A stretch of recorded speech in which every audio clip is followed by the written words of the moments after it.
One of the questions I frequently get asked is what happens to all the bits and pieces left over from Christmas Day? Well, this podcast addresses that. This is my Christmas leftover pie, and it's very, very simple.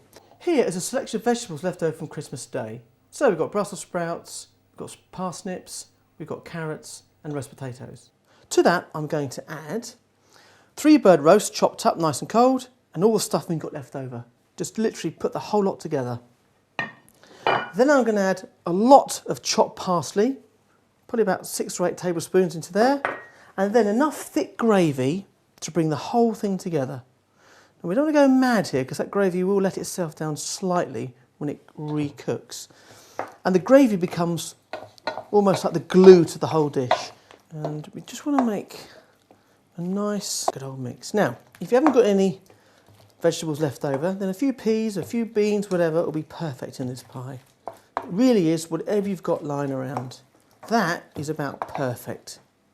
And then literally tip that straight into an oval pie dish. Leave it nice and proud. A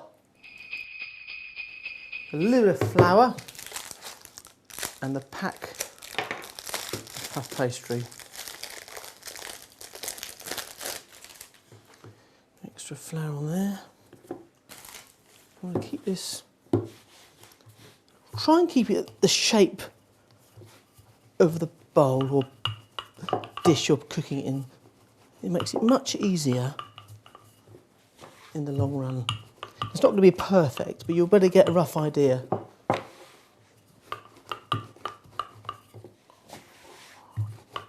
Of the bowl.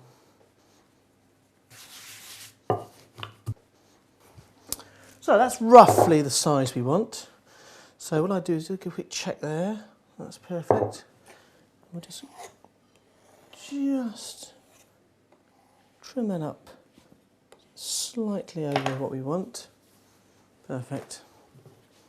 Then a little bit of beaten egg, a little bit of glue here. This will stick the pastry to the dish, just like that.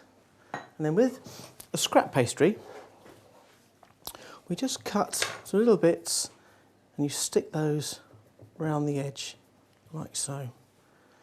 This is all the scrap pastry that's left over. This helps stick the pastry to the dish and stops it shrinking around the edge. So nothing gets wasted. Around we go. Be quite brutal at this part, you know, you want to really stick it onto the dish. And don't worry about looking too perfect. There's a reason for that. Squeeze that down,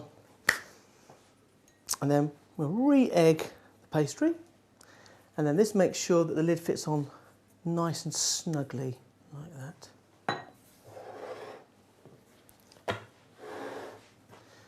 That goes straight on top, and you just thumb in the edge, like that. And that stops the pastry from sort of squeezing back when you're cooking it, and because you've actually exercised it quite well when you've rolled it out. So thumb in, and then the sharp knife, start at one edge, and just cut straight round the dish, making sure you don't snag it too much. That. And with floured fingers, you then squeeze up the edge. And if you can leave this to rest for sort of 15 minutes before you cook it, it ensures that the pastry doesn't shrink back when you come to pop it in the oven. Again, a bit of egg over the top, don't go mad, just enough to give it a nice shine when it cooks, and then just run around the top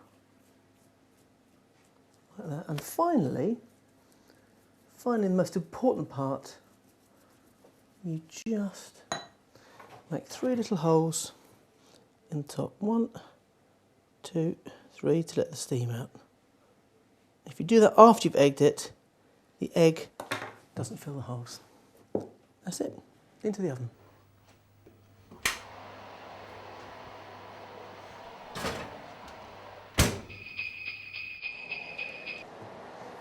There it is. After 35 minutes, nice and golden. Beautiful, look at that.